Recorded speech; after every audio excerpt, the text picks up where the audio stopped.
మనసా.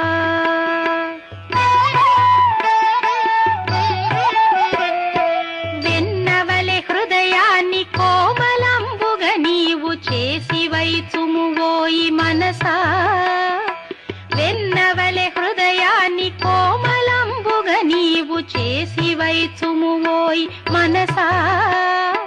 నవనీత చోరుడు అత్తరి హృదయాన తిష్టవేయునువోయి మనసా.